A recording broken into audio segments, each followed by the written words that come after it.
kind of using the new PowerPoint. I am super prepared. How's it going, guys? It's good to be back. Yeah, what's up, kids? So I was sort of like, when they asked me to come through and do this, I was like, what? Why? Like, I almost said no because like, I'm not really an expert at anything. But there is a question that people ask me a lot, and so I thought that maybe we would talk about that, or I mean, definitively we are about to discuss that.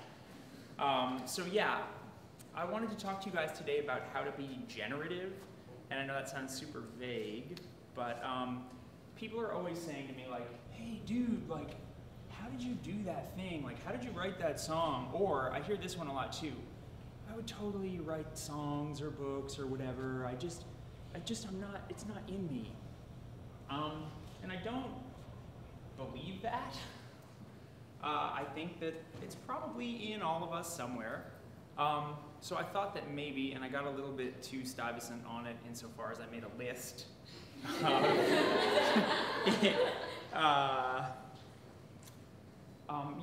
Of sort of what I think a vague, zoomed out process of how to be generative might look. So I hope that this helps. The first thing, step one, and if I had slides and I was super prepared, I would click it off. But my first sort of thought about this was, and it's funny that the previous dude talked about outer and inner because that plays a thing, which is open yourself up to the external world, all right? Step one in being generative, open yourself up to the world around you, all right? Say yes to all of the things. When your friends call you and say, hey man, we're going skateboarding in the park, you know, be like, word, I'm getting my knee pads on, it's happening, you know? Okay, go to museums, read books, right? Hang out, watch television, do all of the things, you know? Learn to speak Ukrainian, whatever thing. Now, as you guys go through this process of saying yes to all of the things, you know, maybe some of them will be worse than others, but a pattern's going to emerge, and it's a pattern of what you are interested in, right? As you absorb a lot of stuff, you're going to be like, I find myself sort of perpetually going back to this thing. I'm obviously very interested in this, right? So in this absorption, you are slowly going to focus, hone your mind in on a thing that you want to learn more about. And you're going to go to the place where they make that thing. If it's songs, you're going to find the coolest rock and roll club, and you will find people writing songs. If it's, you know, movies, I will see you at Film Forum, you know, at 12 on a Monday, because I don't have a job. Watching a reissued print of Battleship Potemkin, you know, you will find all of the things that sort of have informed your area. You're going to find the heroes of your heroes, right? You're going to learn about all of this stuff, and it's going to be wonderful. And then, when you feel like you've learned a lot, you are like a glass that is filled with orange juice. I don't know why orange juice, I don't really even, whatever.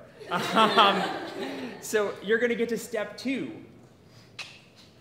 Just like, and step two is to open yourself up to the world inside you, all right? So you've absorbed a lot of things, and you've focused your attention on some of these things, right? We're starting to understand some process, some pattern, and now you need to say, what is it inside me that I want to say, right? Keep a notebook with you. You have on your phone this awesome thing where you can record sounds. I have like 70 songs I've been meaning to write off those. I know. Whether they get done or not, you know, we can talk about that. That's like later on in this thing. But you need to detach from the rest of the world and focus on making the stuff, right? Turn off your television, throw your phone in the garbage, tell everybody to leave you alone, you know, shut the door to your room, and just say, there's a voice inside me. Yes, Mr. Lack, here's voices. There's a voice inside me that's telling me to do something. What is that thing? And how is that thing informed by all of the stuff that I have seen and done and focused on so far? And if you do that, then you are, click, ready for step 3. I also don't know how to work PowerPoint. Really, they prepare you for the professional world when you're a musician. And step 3 is edit.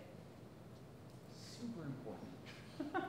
Probably the most important part of the process, because all of these things that you've absorbed and listened to and need to work through are a series of sort of disconnected, chaotic events, right? We have lingering emotions about things that we've been through. We have feelings that were inspired by some painting that I looked at on a wall, or some TV show I saw 15 years ago that I'm sort of remembering the theme song and I kind of always wanted to rip it off, right?